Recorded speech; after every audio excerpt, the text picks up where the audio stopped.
Hi friends, अब शुरू करते हैं आई हेट टू रीमेक का लास्ट पार्ट। पिछले पार्ट में हमने सुना था ईपो 2 हफ्तों के लिए बिजनेस टूर पर गया था, मगर आज वो वापस आने वाला है। अब आगे की स्टोरी। ईपो आज बहुत ज़्यादा अच्छे मूड में था जब उसका सेक्रेटरी बताता है कि आज वो लोग चाइना वापस जाने वाले हैं।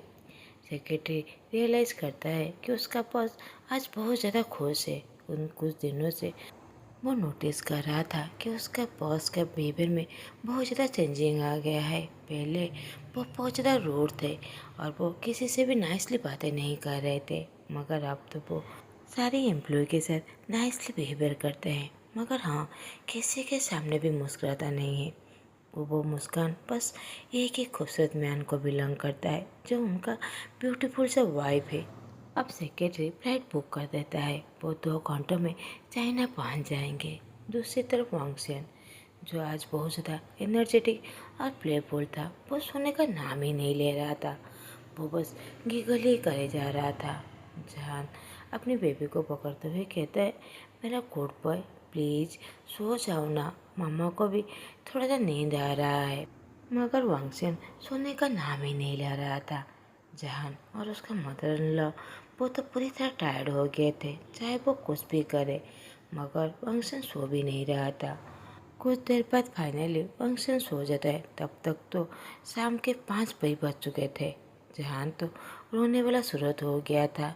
ये ब्राट आज ना प्लानिंग करके रखा है कि रात भर जग मामा को तकलीफ देने वाला है। वो वांगशियन के पैरों पर थोड़ा सा टैप करते हुए कहते हैं, तुम रियली में बहुत ज़्यादा स्मार्ट हो। अभी सो रहे हो और रात भर जग बिल्कुल भी नहीं सोने वाले हो। वांगशियन अपनी आंखें धीरे खोलते हुए वो रोने लगता है और कुछ ही सेकंड में तो वो बड़ी जोर से रोने लगता है। जहान सहाय करते हुए अपनी बेबी को काम डाउन करने लगता है। सॉरी बेबी, ये सब मम्मी की गलती है। मम्मा ने तुम्हें जगा दिया। प्लीज़ तुम सो जाओ, अब मामा तुम्हें कोई भी डिस्टर्ब नहीं करेंगे। कुछ देर बाद वांगशियन सो जाता है और अपने पैरों को अपने ट्राउज़र में छुपाने लगता है। ध्यान तो उस पर करते हुए बहुत ज़्यादा मुस्कुराने लगता है और उसके बाद उसे अपने करीब सुलाकर वो अपने लैपटॉप में कुछ रिपोर्ट चेक करने लगता है। कुछ देर बाद डिनर का टाइम हो जाता है। वो वांगशियन को चेक करता है, जो अभी भी सोया हुआ था, तो वो नीचे चला जाता है खाना खाने के लिए। ईपो के मदर और वो कुछ देर बातें करते हुए खाना खाने लगते हैं। ईपो के मदर कहते हैं, मेरे हस्बैंड ने कॉल किया था कि उनकी तबीयत थोड़ी सी ख़राब है, इसीलिए मुझे जाना पड़ेगा, मगर डोंट वरी, जैसे ही वो ठीक हो जाएंगे मैं जल्दी वापस आ जाऊंगा। जान थोड़ा सा सैड होते हुए कहते हैं, आप कब जाने वाले हैं? आज? ईपो की मदर कहते हैं, हाँ ड्राइवर ऑलरेडी आ चुका है, इसीलिए मुझे जाना पड़ेगा, मगर डोंट वरी, तुम अपना भी ख्याल रखना और मेरे ग्रैंडसन का भी। जान तो बहुत ज़्यादा सैड हो गया था, क्योंकि वो इतने बड़े घर में बस अकेला ही था। उसकी मदर की कंपनी उसे बहुत अच्छा लग रहा था। ईपो के मदर के जाने के बाद जान अपने रूम में जाता है, जहाँ पर अभी भी वांगशियन सोया हुआ था। वो शावर लेने के बाद वांगशियन के डायपर चेंज करते हुए वो उसी के पास ही सो जाता है। उसके सोने में कुछ ही सेकंड में वांगशियन की नींद टूट जाता है। वो चारों तरफ अंधेरा देखकर वो अपनी फिंगर को शक करने लगता है। अभी वो घर वापस आ गया था। वो घर के अंदर जाता है। वो पूरी तरह क्वाइटली जा रहा था। उसे पता था उसका बेबी और शाहजहान दोनों सोए होंगे, इसीलिए पहले वो अपनी बेबी को चेक करने के लिए जाता है। मगर जब उस रूम में कोई भी नहीं है तो ईपो को पता चल जाता है कि वो ज़रूर अपने मामा के पास ही होगा। वो जैसे ही अपने रूम में जाता है उसे शॉकिंग की आवाज़ सुनाई देता है।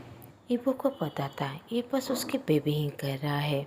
वो अपने बेबी से ही जेलस होने लगता है। उसे पता था उसका वाइफ ब्रेस्ट फीडिंग नहीं करा सकता, ज़रूर उसका बेटा ये सब का एडवांटेज ले रहा है। वो बेड के लैंप को ऑन करते हुए वांगशियन की तरफ देखने लगता है, जो उसी की तरफ देख रहा था और अपने फिंगर को शक कर रहा था। ईपो मुस्कुराते हुए अपनी बेबी को कैरी कर लेता है।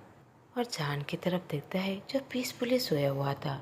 ईपो को लगता है शायद आज जान बहुत ज़्यादा टायर्ड है, इसीलिए बेबी को लेकर रूम से बाहर आ जाता है और मन में सोचता है एक बार वांगचन को खिलाने के बाद वो सो जाएगा। उसके बाद वो अपनी वाइफ के साथ जाकर थोड़ा सा फन करेगा, मगर उसका सारा सपना कुछ ही सेकंड में मिट्टी में मिल जाता है, क्योंकि वांगचन दूध पीने के बाद भी सोने का नाम ही नहीं ले रहा था।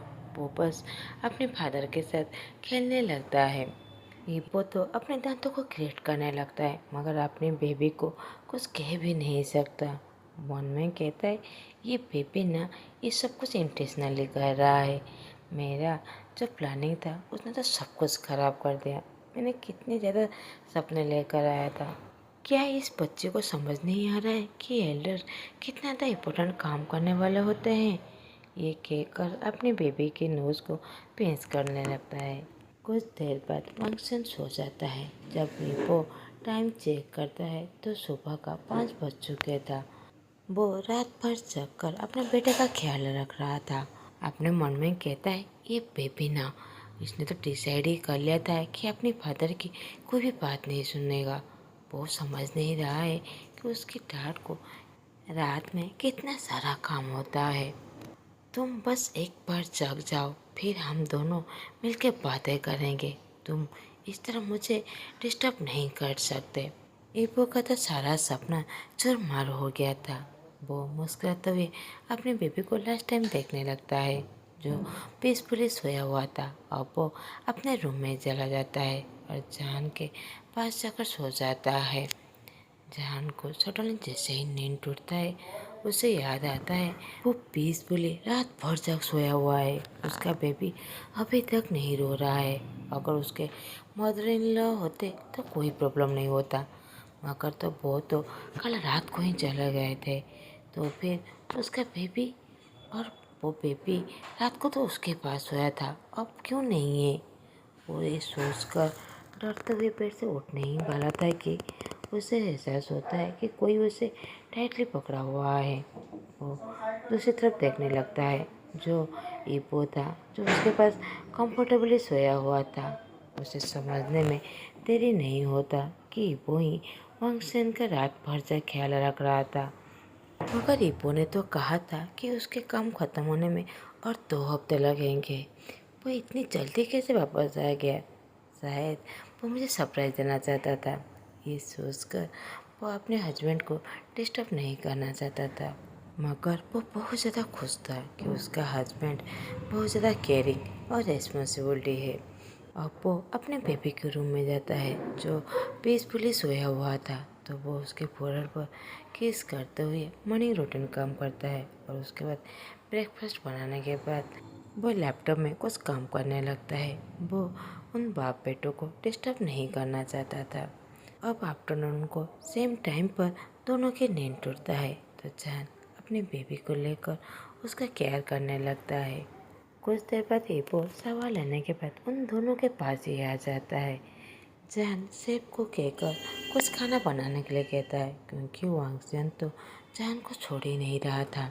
ईपो शिकायत करते हुए कहता है, मैं देख रहा हूँ तुम बस वांगजियन का ही ख्याल रख रहे हो, अपने हस्बैंड की तो कोई भी परवाह नहीं है। दूसरी तरफ वांगजियन, वो तो जान के शर्ट को और टाइटली पकड़ लेता है, जैसे उसकी मम्मा उसे नीचे ना सुला दे। जहान कहता है, देखो तुम्हारे बेबी को, कहीं मैं उसे नीचे ना सुला दूँ तो वो मेरे शर्ट को कितना ज़्यादा टाइटली पकड़ा हुआ है। वो बहुत छोटा है, मगर बहुत ज़्यादा स्मार्ट है। वो ये सारी बातें बहुत ज़्यादा प्राउड फील करते हुए कह रहा था कि उसका बेटा कितना ज़्यादा छोटा है, मगर जैसे मैच्योर जैसे बिहेव कर रहा है। जहान अपनी बेबी की चीख को पोक करने लगता है। वांगसेन तो गिगल करने लगता है।